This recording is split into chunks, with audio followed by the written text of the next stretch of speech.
So the original recording of this, it's a re-upload because, the original had no sound. I don't have the original videos of these anymore because I usually delete these so I can have more storage on my phone. So I'm just gonna try and do chapters 6, 7, and 8. Okay, timeout. A quick recap of racist ideas so far. Americans are savages because Africa is hot and extreme weather made them this way. Africans are savages because they were cursed through Ham in the Bible. Africans are savages because they were created as an entirely different species. Africans are savages because there is a natural human hierarchy and they are at the bottom. Africans are savages because dark equals dumb and evil and light equals smart and light. Americans are savages because slavery made them so.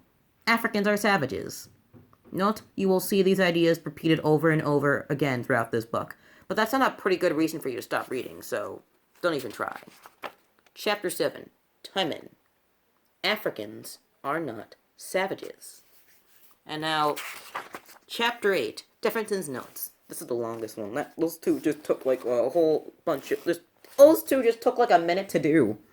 Anyway, I know you already knew all this, but sometimes it's important to put things in context so you make sense. Britain had ended slavery, at least in England, but not in the British colonies.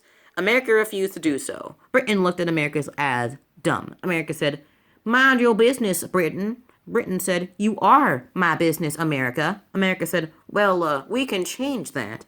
And in 1776, before anyone could spell "we want slavery," Thomas Jefferson, who was at the time was a 30-year-old delegate to the Second Constitutional Congress, sat down to pen the Declaration of Independence. At the beginning of the Declaration, he paraphrased the Virginian Constitution. Every state has one, and wrote, "All men are created equal." Say it with me. Say it with me. All men are created equal. Oops, bears repeating. All men are created equal. But were slaves seen as men? And what about women? And what did it mean that Jefferson, a man who owned nearly 200 slaves, was writing America's freedom document? Was he talking about an all uncompromising freedom or just America being free from England? While these questions hung in the air, slaves were taking matters into their own hands. They were running away from plantations all over the South by tens of thousands. They wanted freedom. And guess what's to blame? Well, first of all, guess who should have been blamed? Slaveholders, obviously. But Thomas Jefferson and other slaveholders blamed Britain for inspiring this type of rebellion. He written into the Declaration all the ways Britain was abusing America, even saying the British, though arguing against slavery, were actually trying to enslave white America. But remember, Jefferson agreed with slavery only as an economic system. He'd grown up with black friends, for goodness sake. So he also wrote the Declaration, the anti-slavery sentiment that slavery was a cruel war against human nature. But that part, and parts like that, were edited out by the other, more established delegates. So basically, he's trying to say, he's trying to just say, he thinks slavery is wrong, and he only liked it as, like, an economic system. But, then he couldn't even change his own views on it, because he just still felt inside that he was better than other people. Over the next 5 years, the Americas and British fought the Revolutionary War, and while British soldiers stormed the shores of Virginia looking for Jefferson, he was hiding out with his family, writing. Imagine that. The man who wrote the documentary that further fueled the war was hiding. As my mother says, don't throw a stone, then hide your hand. Jefferson was definitely hiding his hand.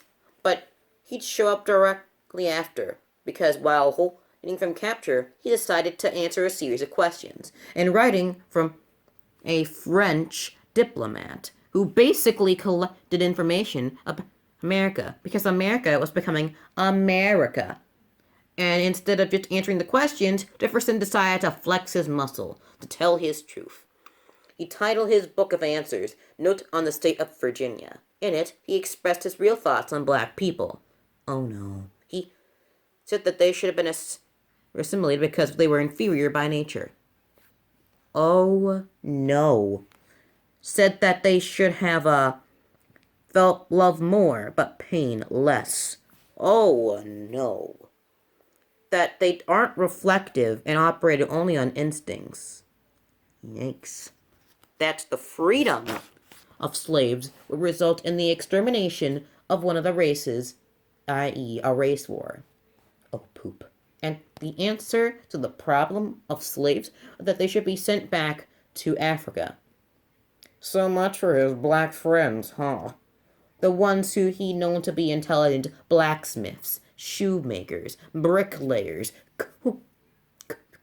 coopers, carpenters, engineers, manufacturers, artisans, musicians, farmers, midwives, psychoticians, overseers, house managers, cooks, and trilingual land translators. All the workers who made his Virginia plantain pasta, others almost inside self-efficient. Surprise, surprise. Oh, and the best part, he didn't intend to publish these notes widely, but a small devious printer did so without his permission. Surprise, surprise. You just can't seem to get off the whole, I'm better than you, and it stick. Because that's how it is. They say that's how racism is. You just say something that makes another person feel inferior or worse than the actual person who's saying it, and then much people believe it, and then boom, they're just right. It's just sad, pretty much. Where was I? When it came to black people, Jefferson's whole life was one big contraction, as if he was struggling with what he knew and what was supposed to be true. In 1784, Jefferson moved to Paris. His wife had died, and his old Monticello home had suddenly become pretty lonely. He was exhausted from his grief and years of being hunted for by the British. So he did what he always seemed to do in a moment of crisis. He ran to France. As soon as he made contact with a French foreign minister, he sent word home to his own slaves to speed up tobacco production in hopes that the French merchants could pay back British creditors. On one hand, Jefferson was telling his slaves to work harder, and on the other hand, he was telling abolitionists that there was nothing he wanted more than the end to slavery. And while he was busy playing with the good guy, promoting, defending, and ensuring that the French knew America was becoming America, and also not having a good old French time, back home, there was a convention taking place in Philadelphia to talk about the new Constitution.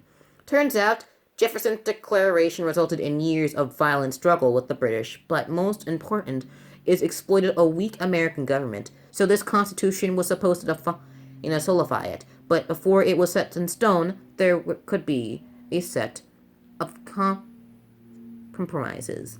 The Great Compromise.